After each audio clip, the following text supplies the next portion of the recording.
Pada video ini, aku akan membahas peranan teknologi informasi dan juga komunikasi atau TIK dalam berbagai bidang kehidupan. Jadi, seiring perkembangan zaman, TIK ini menjadi bagian sangat penting karena membantu manusia bekerja menjadi lebih mudah, lebih cepat, dan juga lebih efisien.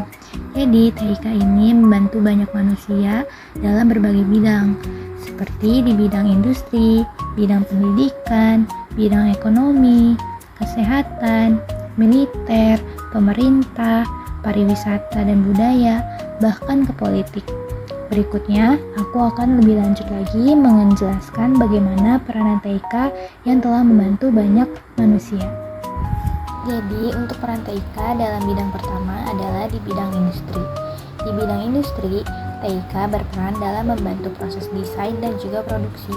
Salah satu contohnya adalah penggunaan aplikasi Computer Aided Design atau CAD untuk membuat desain produk secara digital seperti desain mobil.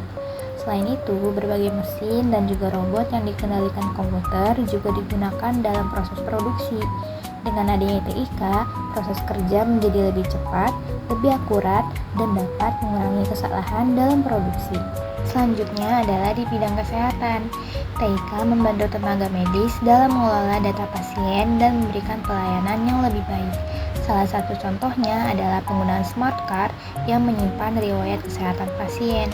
Dengan sistem digital, dokter dapat mengakses informasi pasien dengan cepat dan juga tepat.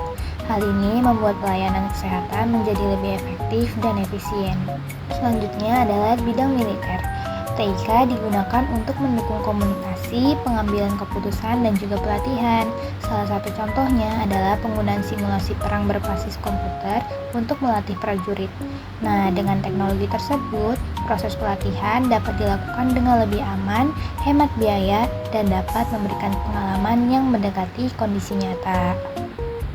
Selanjutnya adalah bidang pemerintahan.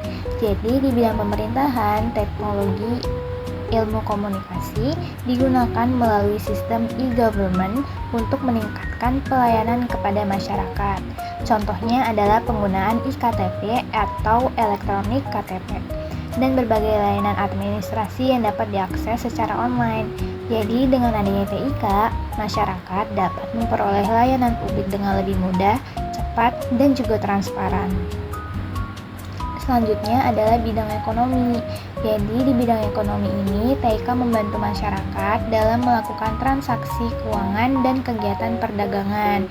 Salah satu contohnya adalah penggunaan internet banking atau mobile banking untuk melakukan transfer dan pembayaran secara online. Contohnya kayak QRIS nih yang sering banget kita pakai. Jadi manfaatnya adalah transaksi dapat dilakukan kapan saja dan di mana saja tanpa harus datang langsung ke bank. Selanjutnya adalah pariwisata dan juga budaya. Di bidang pariwisata dan budaya, TIK digunakan untuk mempromosikan destinasi wisata dan kebudayaan kepada masyarakat luas.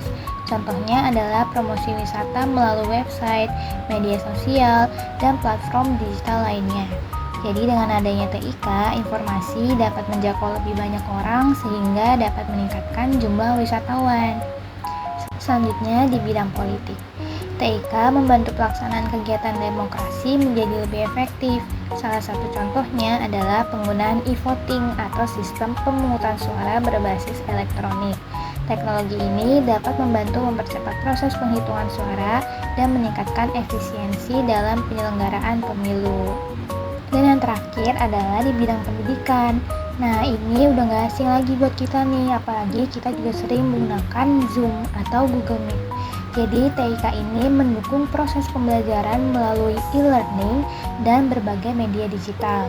Contohnya adalah penggunaan platform pembelajaran online yang memungkinkan siswa belajar dari mana saja. Jadi dengan adanya TIK, akses terhadap pendidikan menjadi lebih luas dan proses belajar menjadi lebih fleksibel. Selain memiliki peranan TIK dalam berbagai bidang, TIK juga memberikan banyak dampak positif bagi kehidupan manusia. TIK mempermudah akses informasi, mempercepat komunikasi, meningkatkan efisiensi pekerjaan, mendukung proses pembelajaran, serta membantu meningkatkan kualitas pelayanan di berbagai sektor. Dengan adanya TIK, berbagai aktivitas dapat dilakukan dengan lebih mudah, cepat, dan juga efektif. Namun, di balik dampak positif TIK juga terdapat dampak negatifnya. Jadi, TIK juga memiliki beberapa dampak negatif, di mana kemudahan akses internet dapat menyebabkan penyebaran informasi palsu atau hoaks, meningkatkan kejahatan cyber, kebocoran data pribadi, serta ketergantungan terhadap teknologi. Oleh karena itu, penggunaan TIK harus dilakukan secara bijak dan juga bertanggung jawab agar manfaatnya dapat dirasakan secara maksimal.